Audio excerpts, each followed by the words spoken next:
This is how it makes me feel. It makes me feel like you don't care. It makes me feel like you don't want to listen. It makes me feel like you just want to waste our time.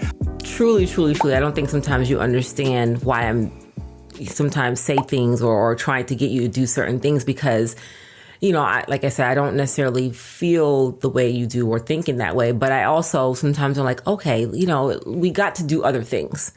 It can't always be the kids, the family. We've got to do other things because, like you said, otherwise it's like, wow, this is becoming not pointless, but it's like, what are we doing? No, but I like doing things with them. But like today, I really am finding issue with the mistakes that they're making over and over again.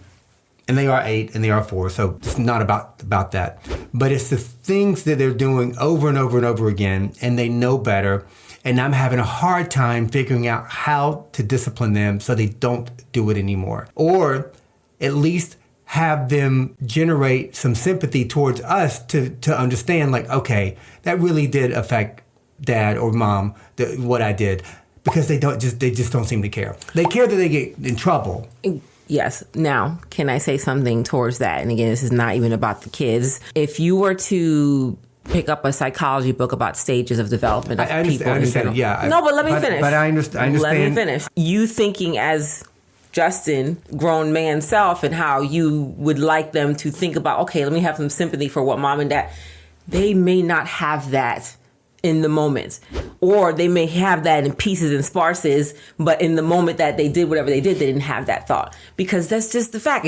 I'm saying have it afterwards. When I get upset at you, and you can see in my eyes that I'm really upset, I've asked you this 10 times, and this is the 10th time you've done it. This is how it makes me feel. It makes me feel like you don't care. It makes me feel like you don't want to listen. It makes me feel like you just want to waste our time. All these different things. Mm-hmm. That's the thing I'm trying to articulate to them over and over again. So I understand the stages. I understand the whole emotional lack of emotion. Even you having said something or me having said something 10 times, 15 times, 100 times. Even if I said it 10 times in the past 3 months, their development in that 3 months is still not going to be where I want it to be. And I'm not saying I don't get upset or I'm not disappointed. Of course I am. Alexis, 10 minutes before dinner, I was upstairs, on the computer and I'm hearing spray sounds. And I'm like, what in the world is that? And then I start smelling something coming up the stairs. And I'm like, it smells like weird. I said, Alexis, what are you doing? And she didn't say anything. I said, Alexis, what are you spraying? Sunscreen. Why? It's 7:30 at night in the house in the middle of winter. Why are you spraying sunscreen? In that moment, I was just like, what are you even thinking? I told her, go to your room, whatever. But I also was like to myself, like, I can't explode. Also, this is going back to think about the way you were raised. Like you said, you had a fear of doing this, and that.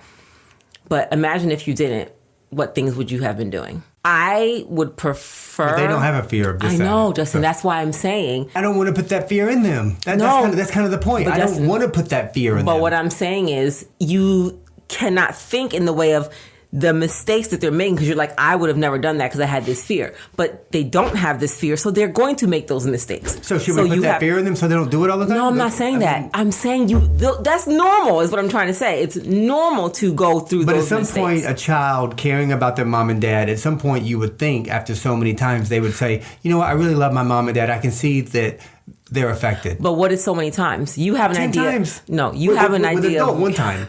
I'm saying you have an idea. It's like, when I was growing up, you get beat, you go outside, you pick a hickory stick, you have all these punishments that you would have. And sure, that put fear in me not to do those things. I will not do that with my children because I don't want to be a bully and I don't want to put them through fear. So what are the tactics? What is the discipline that we do to make them not adhere? It's more selfishly, like I don't have days like today where I feel like they don't value my parenting. Because they don't seem to care, and I have a hard time figuring out, well, how am I going to discipline them? Because I don't want to put my hands on them. I don't want to yell. I don't want to be mean. But I'm saying, Justin, you're still putting adult emotion and thought behind it. They don't value your parenting. That's a concept that may be beyond their age. It almost seems like maybe we think that they're just like, oh, I don't care about it. Like that thought probably never crosses their mind is what I'm saying. So that concept is something that may be beyond their reasoning or thinking at the moment. So you feeling that way doesn't mean that they thought that you might feel that way or even know that you feel that way. And same thing with me. I'm saying this because you're having this conversation. I haven't out loud had this thought or conversation about this whole thing, but I've thought about it to myself several times over the past couple of months, just really trying to sit and think, looking at different stages, like I said, looking at different stages of development and just really like, okay, I'm thinking about my own childhood. I'm like, okay, what did I do? What was I scared of doing? Why are the reasons I did certain things? And even thinking about even sometimes that I had fear of things, I'm like, I still kind of did certain things that maybe they didn't find out about. I'm saying that in me doing all of that stuff in my mind, like it's just given me a little bit of a, I don't want to say softer parenting approach than I had, but just a different thought on how kids develop and how kids are going to make mistakes and how actually they probably need to make those mistakes to not make other mistakes as adults. Because as an adult, certain things, I'm like, man, I made certain mistakes that maybe I wouldn't have made if I would have made these mistakes and had a relationship with my parents to talk about mistakes and know that I'm going to, like, you know what I mean? Yeah. That type of thing as an adult. So again, this is just my own thought on, because I've thought about what you're saying on my own and saying just in the past several months. I just don't know the approach to get things across and feel satisfied about what I've done. I don't think we will for a long time is what I'm trying to say. That's what I'm trying to tell you. I don't think we will for a long time. Just think about it. If you're like, you know what? I'm totally satisfied that everything I'm saying gets right through them. There's nothing else I need to say. You're done parenting at 8. You're done parenting at 9.